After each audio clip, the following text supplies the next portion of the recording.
Okay, at 7:08 Eastern Time, we shall call to order the Village of Oxford Planning Commission meeting on this day, Tuesday, August 19th, 2025.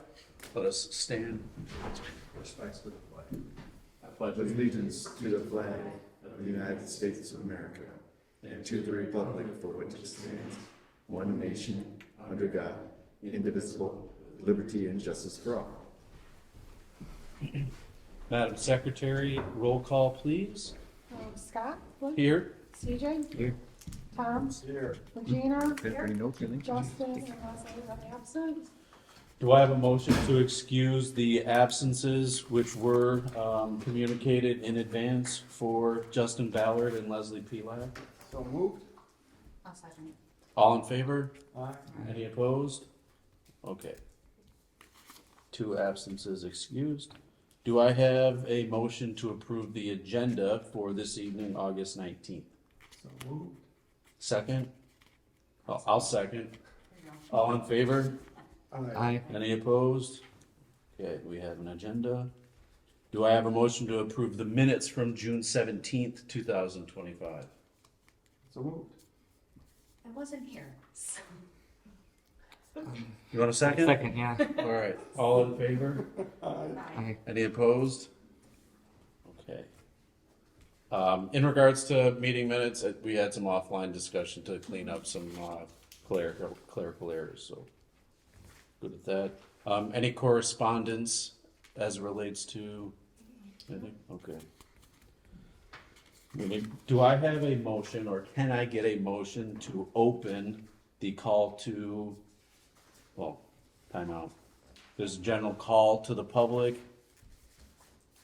I don't believe there is anyone here to speak. Let's now move on to the public hearing for the 151 South Washington sign approval. Do I have a motion to open the public hearing?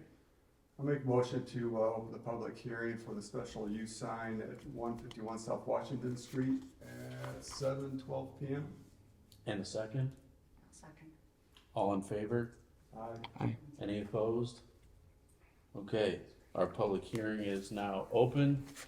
Mr. and Mrs. Harris, if you so choose, you can either speak now or wait until we get to the actual business review of the application. I'll leave it at your discretion. I can look for the business. Sounds good. And with no public in attendance, do I have a motion to close the public hearing for 151 South Washington? I'll make a motion to close a special public hearing for the special sign use at 151 South Washington Street at 7:13 p.m. I second. All in favor? Aye. Any opposed? Okay, public hearing complete. Now, on to the main event for the sign approval review for Big B Coffee at 151 South Washington. Mario, I kindly ask if you will walk us through your assessment. Okay, thank you, Mr. Chairman. Yes, so we're here tonight to consider the application for the Big B Coffee. The applicant is proposing to install one 31.82 square foot wall sign, which would be on the east elevation of the building that's facing South Washington Street. Now, the zoning ordinance permits 1 square foot of wall signage per lineal foot of the storefront. Given that the building is 20 feet in width, they have a maximum permitted sign area of 20 square feet. So the proposed sign exceeds the maximum area permitted by the ordinance. However, the zoning ordinance does allow the applicant to go through this process, which is a special use review of the sign, to modify the things such as the sign area. In order to achieve the approval, in order to grant the approval of the modification, Planning Commission considers there's 7 different criteria within the zoning ordinance that specifically addresses the issue. And a lot of these do revolve around safety issues. For example, the first one is to make sure that the sign shall not endanger the public health, safety, and welfare.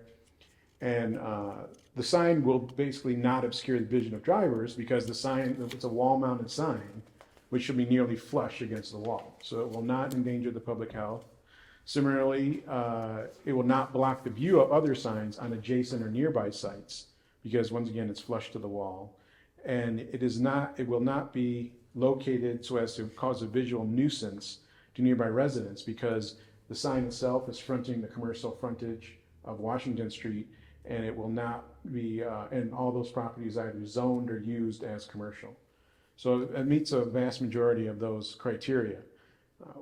Just a couple we do want to point out, the second criteria that's on page 2 of our review, our letter. One thing to consider is to make sure that this proposed sign is consistent with the materials used for the construction of on other lots in the village. So the applicant is proposing to be the sign shall be internally illuminated aluminum box sign. And then underneath the box sign, they will have aluminum channel cut letters mounted to the wall. So the building itself is a pretty modern style and with the use of its materials, its simple architectural details. So it's intended to be a very clean, modern style. And so, in addition, these materials on the facade are, either composite or like a modest quality of aluminum panels, which is once again modern with recent building trends. And then finally, the sign itself is being placed on the east wall of it. Like it's a column-style facade. If you haven't seen the building, when you're looking at the front of the building, the right side is a projected column feature that goes a little bit higher than the other roof line of the building. And then the sign itself will be placed in that beige colored facade, which is lighter in color than the rest of the building. So in the end, actually, the size they're proposing is actually more appropriate in scale and size based on this projected portion of the building. If the sign was a little smaller, it'd probably look out of scale with the facade it's being mounted on. So in terms of being consistent with materials and with other lots in the village, we do believe, as proposed, it's more appropriate than should they comply with the required minimum 20 square foot. The 31 is a little bit more in scale. And then finally, we do look at whether it's compatible with the overall community character. This portion of the South Washington Street corridor, we're on the south side of town, so the style down here is a little bit more conventional mid-20th century style buildings. We have more of our significantly detailed architectural Victorian style more towards the center of town. On the south side of town, things are a little bit more modern. So we do believe that the proposed sign reflects the more modern aesthetic that's on the south side. However, as with most of our signs that we've been reviewing in the past years, as an internally illuminated wall sign, we always want to make sure there's limited potential to cause any excessive glare if the light level creates an overly harsh or distracting illumination. The color itself is going to be orange for the sign, so it's not really that probable, other than if it was like a white color. But in the end, just to ensure there will be no excessive glare, we would recommend that a photometric sensor and an automatic dimmer be installed that will automatically control the sign's light level, so that way the glare doesn't become an issue. And with that, we would recommend that Planning Commission, if you find it meets all the criteria, we would recommend you grant approval of this. Thanks, Mario. Commissioners, any questions for Mario? I do, Scott. A couple, Mario. Just for my own understanding, so the square footage of the sign exceeds what our ordinance allows, correct? Correct. So why isn't this coming as a sign variance as opposed to a special use? So within the zoning ordinance, we usually, if it was to be a variance, that's a normal process. If there's any standard of the zoning ordinance you want to exceed, you have to go to the zoning board of appeals for a variance. The standards for dimensional or non-use variances is very high, because the intent of a variance is basically, because a person is basically asking for permission to break the rules. And in order to grant that permission, there has to be a practical difficulty. There has to be something physically unique about the site itself that would warrant granting the variance, because complying with our normal standards would produce an undue hardship on the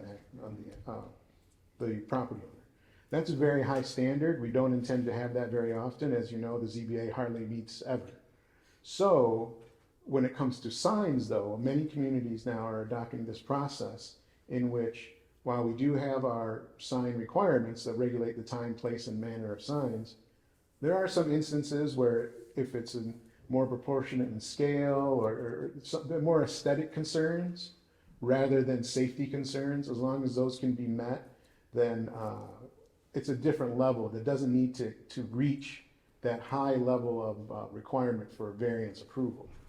Another aspect of this that's important is that by granting a variance would actually run with the land, so it's there in perpetuity. This is a special land use, so it could, in theory, be revoked at some point in time in the future. Some attorneys will say that the special land use can be revoked once the use goes away. And so, therefore, it doesn't have that, once again, the high level in which it goes to running with the land and being that level of approval. That's another reason why the variances are typically hard, or have such a high barometer. So in the end, this process deals with the appropriate level of concern, mainly the safety issues, making sure it's not blocking visibility of driving vehicles, making sure it doesn't cause any glare, make sure it doesn't block the visibility of other signs, and then also takes into account modest aesthetic changes. So that's basically to say this is, it's not as high a level as variances, and it allows people to make this consideration based on their specific circumstance. All right, thanks. And you mentioned about basically the configuration of the building warrants this type of a change because it would look a little out of place. So the building itself, the square footage is, I mean, it is what it is, but it's just an odd shape is what you're saying. It's not so much an odd shape as that because they've chosen a clean, modern style, there isn't a lot of architectural detail on this particular portion of the wall. Also because of the way it's a somewhat unique building in that it's definitely totally auto-oriented with the drive-through window on one side and then the walk-up window on the other. You know, there's not a door, there's not windows that go in for customers. So that would probably be in this location on this wall if this was a sit-down or a carry-out restaurant in which there was an indoor counter. They've chosen to have the drive-up window or the carry-out window, which you know, it's kind of harkens back to actually some of the older styles that used to occur for coffee stands, if you will. Sometimes they get pretty unique. I don't know if you ever saw it. It's not even around anymore, but I used to have these coffee stands that looked like a little coffee pot. It's really a drive-through. So this is once again somewhat unique in that style. And then with the lack of architectural elements, like there's no horizontal break midway through the entire wall. There are no windows, there's no doors. Having the sign in the middle kind of makes it a little bit more proportionate in scale. So that's the one reason it seems like this size will fit, for lack of a better word, you know, the size of that projecting wall. So if we go forward with this, what are we kind of opening Pandora's box for anyone else to come in with their bigger sign and say, you know, hey, listen, I just, you know. So basically what the process is in the ordinance, every property owner does have that right to request it. But then you have the authority to, based on these 7 criteria, determine whether that's appropriate. And honestly, a lot of times I've seen this work more in other areas in which, you know, you have a lot of storefronts that are usually are pretty consistent in a community, and there's always one that might get a little bit bigger. And then sometimes you might be driving around and you'll see like a lot of signs, and then suddenly the sign looks smaller compared to the size of the building. And that's because they've just stuck with their standards that are based with like a maximum square footage. For example, even we have here the maximum square footage for any sign is 30 square foot. So if we ever, if imagine one of the storefronts on the other side of this, other side of Washington in the plaza were to ask for a sign, if they tended to occupy like a vast majority of all the units, and then suddenly they only get a 30 square foot sign, but then, so which normally would fit with like a 30 square foot, 30 foot wide unit, but then they got 7 or 8 units, it's kind of out of scale with the building. So that's why we give the option for this. And so once again, it's up to you. You know, if you feel like it's appropriate in scale, it can. And you're not really setting a precedent because once again, it's based on the characteristics of this site. So one-time, kind of a one-time thing, just for this building in particular? Yeah, for this particular site, because and also what they're proposing. This particular site or this particular building? Both, building and site. And I say that because some of the other criteria are by making sure that the signs themselves don't block other signs. Right. So if they were asking for a ground monument sign and putting it closer to the street and larger, and if it blocked the view of the car wash sign, well, that's a reason to say, well, why do you want a bigger sign than the neighbor? You know, in this But particular particular case. to the sign? Right, exactly, Okay. yes. Maybe more to specify, the special sign use request follows the applicant / business owner. So in the event that the business changes hands, that they're not grandfathered in the event we grant approval. That's correct. Wonderful, thank you. And, No, no, go ahead, go ahead. okay, couple points. Oh, I'm sorry, I'm sorry. I thought you were gonna comment on that. This,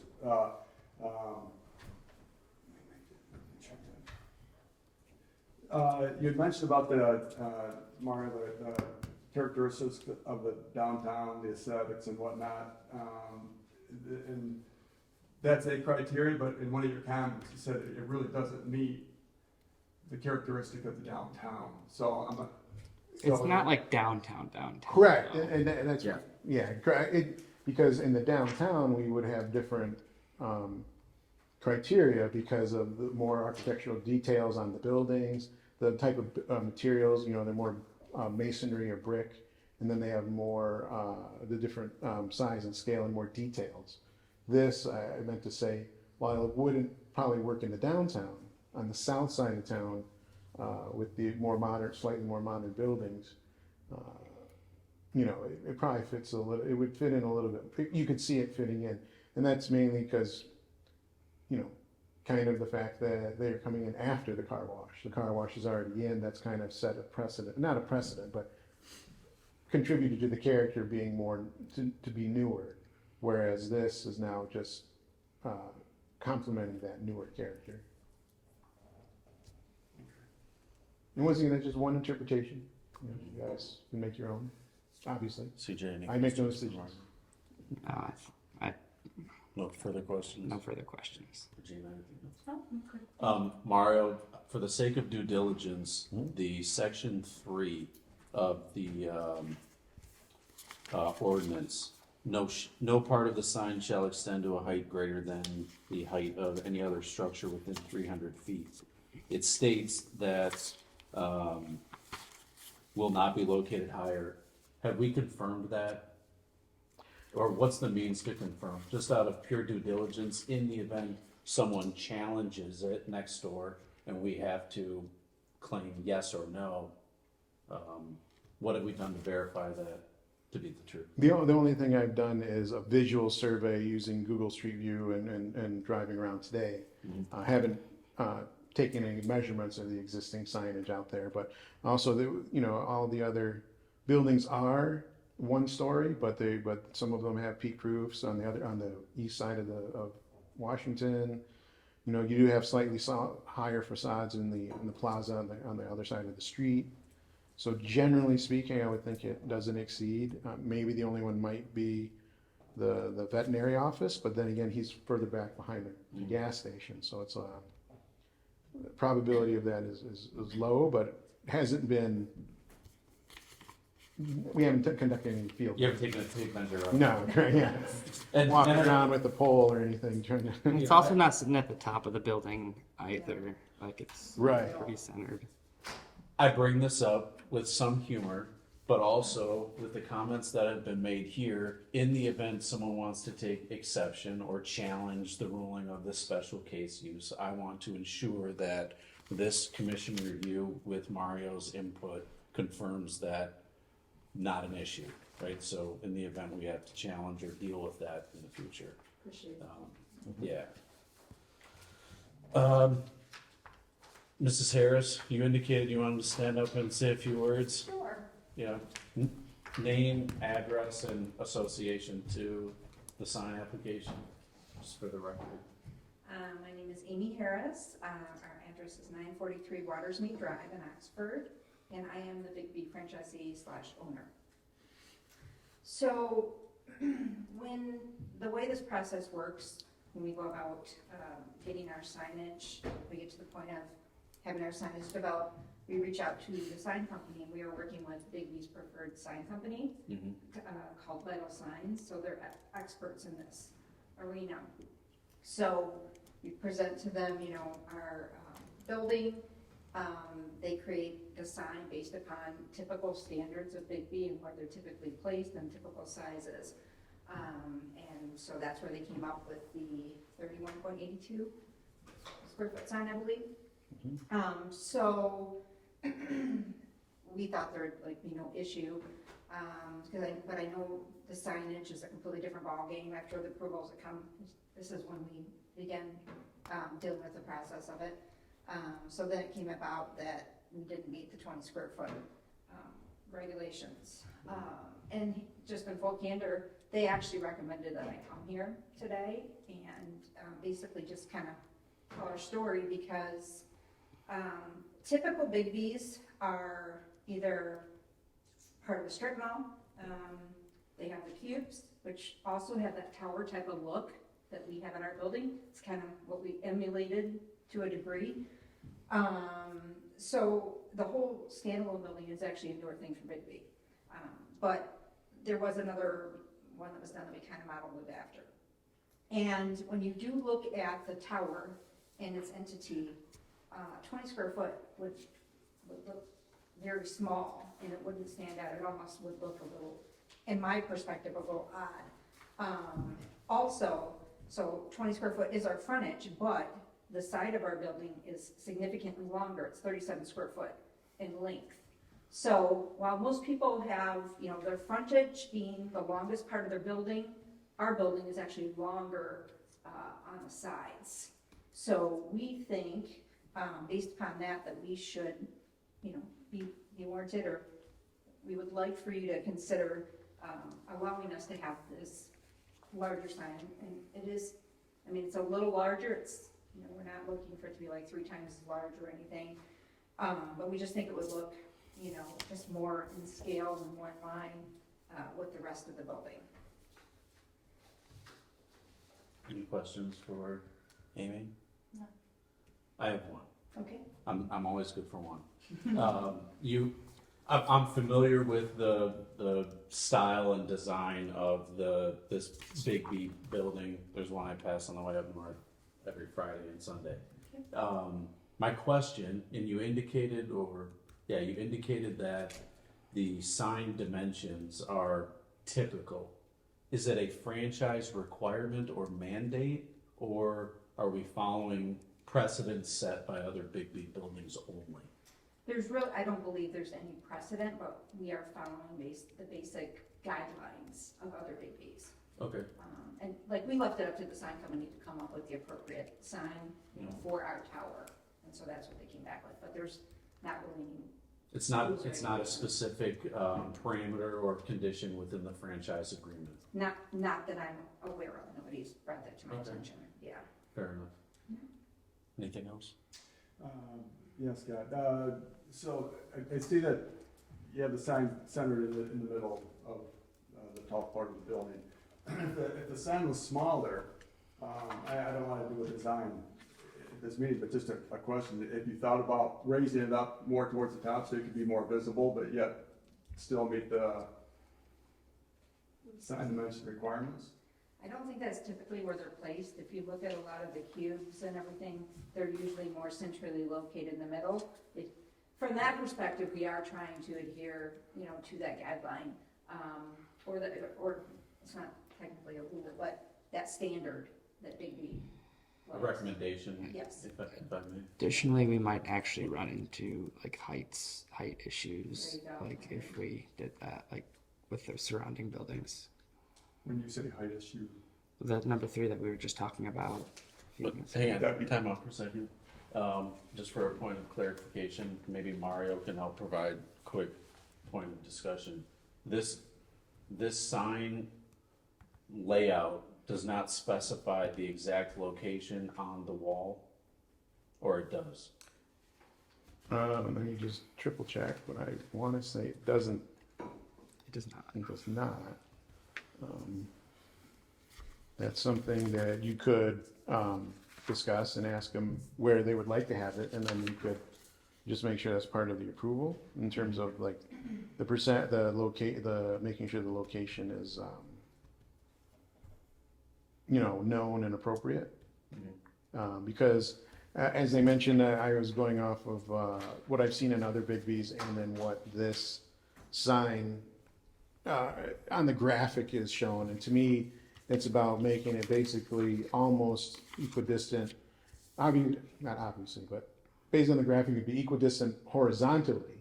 And then vertically, it would be slightly nudged up a little for lack of any kind of accurate measurement. Because of the black border around the sign itself and the Big B Coffee graphic letters underneath. You kind of don't, you know, I don't even know that that's you know, honestly the case. But it just seems to me that there's I agree. slightly more area below the sign than above. And then it's also intended to be a little bit offset with the, not necessarily directly in line with the canopy that's gonna be on the, over the pickup window. But, you know, intended to have, and if I was a graphic designer, I could give you the right terminology, but there's usually it's like symmetry, they got their whole thing, and like in terms of placement of it, to make it as pleasing to the eye. Could finish But- May. Yeah, exactly, right, yeah. So would we Right, say so- set like a maximum height? Like Right, you in could our- do, yeah. As an open point of discussion here, Tom, do you have issues with, let me rephrase the question. Would you prefer a condition to, ensure the sign placement is As presented. as presented in the layout? yes. Something Yeah, along those lines? Okay. Okay, good. No, it's the scale. Right. To scale Of the of the graphic. draft drawing, yeah. Mr. Chair. Yes. So in essence, what you're asking is, okay, this is what we're looking at, this is what we're basing our decision on. If we approve you this, you're not gonna stick this thing 4 inches from the top. No. That's kind of what you're going Yeah. at, right? Yep. You're saying if this is what we're looking at, this is kind of what you're basing the look of. Mm-hmm. That's kind of what you're hoping to Mm-hmm. agree, if you agree. Any Where's other? places good where catch. we would be placing Yeah, it? I agree. There you go. Because I'm sure if you put dimensions on there, the sign person, I'm sure there's known measurements of those. They just don't have to be listed. Sure. Mm-hmm. Mr. Schultz, I'm looking at you. Anything else? I don't think so. Okay. Thank you. Regina? No. CJ, you're good? Okay. Mrs. Harris, thank you. Thank you. With that being said, I will make a motion to approve the special use sign review of Big B Coffee at 151 South Washington Street, contingent or conditioned upon the recommendation from McKenna in the letter dated July 28th, 2025, with a further point or condition that the sign placement is to scale of the graphic design presented in the sign application on, I was gonna specify a page. the graphic design presented from the Vital Sign Company, dated June 20th, 2025. I second. Madam Secretary, when you're ready, a roll call vote, please. Is it, want to say your name, Ron Gosdor? Yep, I Flynn? approve. Flynn? Yes. I'm sorry, Nowak I approve. and Schultz. Yes. Great. Thank you very much. Thank you. We didn't want to make that so painful, but to do our due diligence. No, we really appreciate it. Good. We just think aesthetically, it's going to look so much nicer and just visible. And that's, the point is to try to grab people's, attention. Not too much, but as they drive by, so they'll stop in for coffee. So Yep. we really appreciate it. Okay, great. Thanks. Thank you Yeah, best of luck to you. Thank you. All right, we'll wait for the grand opening in September. Yeah. definitely come in. Thanks for investing with us. Pardon? Thanks for investing with us. Oh, we're very excited. We live in Oxford too, so. Good. We're definitely vested in multiple ways now, so, Great, excellent. yeah. And I'll be bringing by some coffees. Okay, moving on, we have no old business. Another opportunity for the public comment. I see no public present. Consultant and administration comments? Joe or Vicky? I was gonna chime in on the DDA down there, but I'll wait. Okay, thank you. Mario, anything from you, sir? Nope, nothing else at this time. Good. Now for the report out, Oxford Township Planning Commission. Joe, any Nope. feedback from you? Okay. And the ZBA or DDA? ZBA does not meet, that means we're doing a good job. Yep, okay, excellent. So on the DDA, Yeah, at last night's DDA meeting, you guys recall the conditional zoning request you did on the property behind this last year for the Meadows of Oxford, the 30-unit condo. Triangle. Yes. So they became aware of the brownfield TIF for residential that the state statute was amended in 2023. If you recall, if you know anything about and heard of brownfields over the years, they're normally old industrial sites and things, contaminated sites that they clean them up, and if you do all the cleanup, you get a tax capture for X amount of years to help recover your costs for developing that site. In 2023, the state and through MSHA and stuff amended that for residential development. I mean, so they put it under the same umbrella, I think, just because the process and everything is the same. It has nothing to do with contaminated sites or industrial sites, whatever. It's purely how do they drive residential development.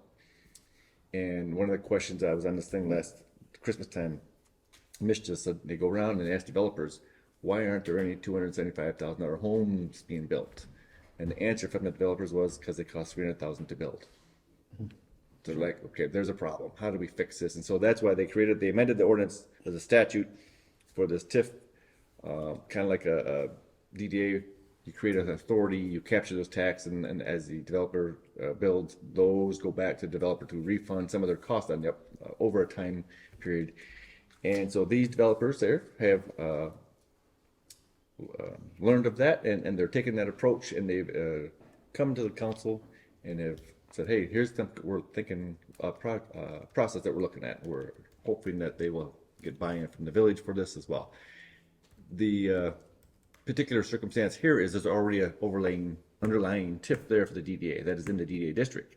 So you already have one TIF capture happening, and they want to put their TIF capture on it. So the DDA then would have to then agree to set aside theirs for whatever amount of years this brownfield redevelopment plan is for.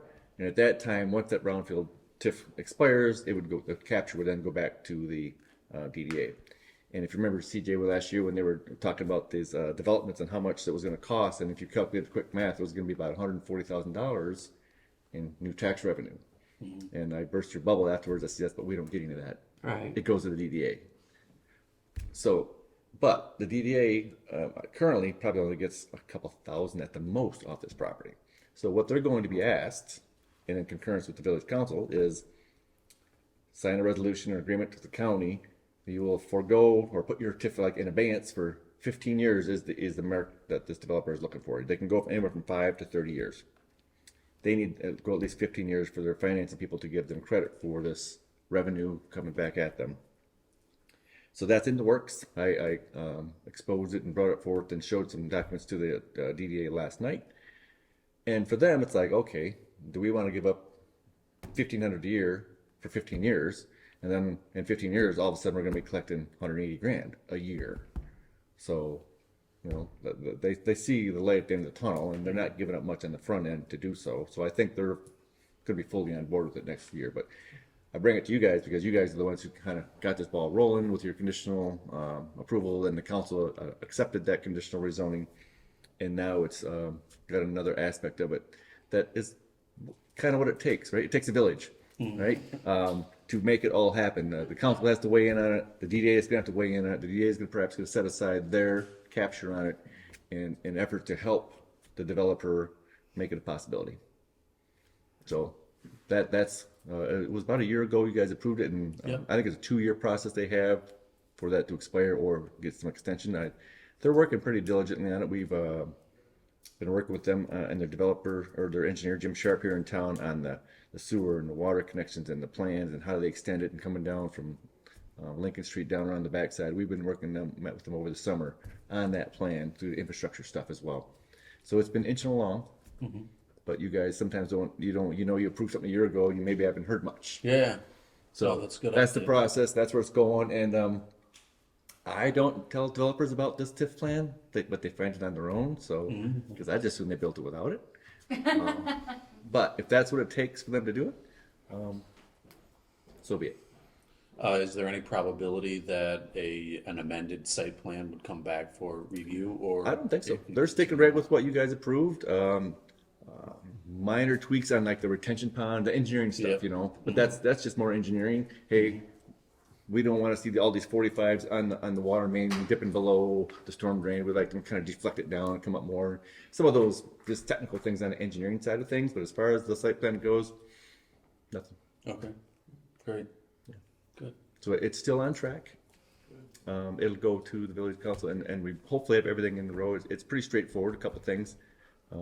The county takes over and creates the Brownfield Redevelopment District Authority District, and then they kind of run for it. They keep 15% off the top of the whole thing, but they run everything and they do everything for the next years and collect that tax and the tip money and disperse it, and everything too. So it's kind of like we hand it off and it's done.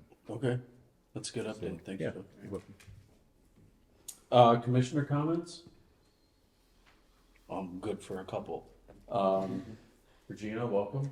Thank you. Yeah, welcome to the greatest planning commission in the village of Oxford. Yes. Mario, question, comment for you regarding the sign ordinance amendments. When should we expect to put that on the agenda? We can put that on the next meeting that we have something scheduled, yes. Okay. Good. I was trying to follow along with your explanation to Tom regarding the difference between a zoning ordinance and a special sign use. Is there a need to incorporate any verbiage in our sign ordinance amendments to provide further clarity on when a zoning ordinance deviation is requested or required versus special sign use? Sorry, that last part, Is so there any- a special sign use versus the The variance. an actual variance? zoning variance, is there any need to add that verbiage to clarify the difference or when one is needed or the other? I don't believe so right now, because the way it's worded in the ordinance, it does say, so I'll just read it because it's just easiest that way. It says, when a sign is proposed to be constructed in the village and the proposed sign does not meet the specific requirements of these regulations, the following review procedures shall apply to that sign. The zoning board of appeals shall not have the authority to vary the standards of this chapter of the zoning ordinance. So it does carve out the sign, any sign that wants to have normally it would be some kind of non-use variance or dimensional variance from the sign standards. This particular paragraph carves that out and creates this special use process.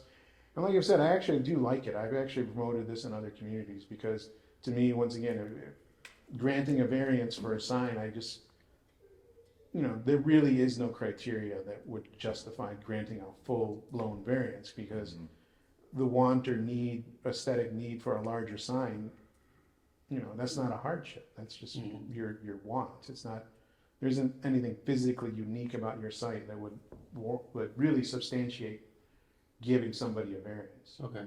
And it does seem that, you know, I guess the only thing I would say is, like, if you guys think that these criteria aren't specific enough, or you want to add more or less, you could maybe consider that. But I know we don't get these that often. So yeah, it's up to you if you ever think that maybe we got to tweak this part. It's either now or never. Well, yeah. I think it's reasonable. Honestly, when you look at it, it's like, especially if it's a one-time thing, dependent upon, you know, how big the building is and stuff like that, that really doesn't attach to the, you know, the land itself. I think it's actually a good idea for it to be separate, so. Yeah, I was not indicating that it should be combined, but No, rather. I know, but I think, especially with the explanation, you know. Yeah. Yeah, that was a real good explanation, Mario, of the difference, Yeah, you know. so thank you, I appreciate that. Thanks, Mark. With that, do I have a motion to adjourn at 7:49 PM? Moved. All right. Excellent. Thank you. Great.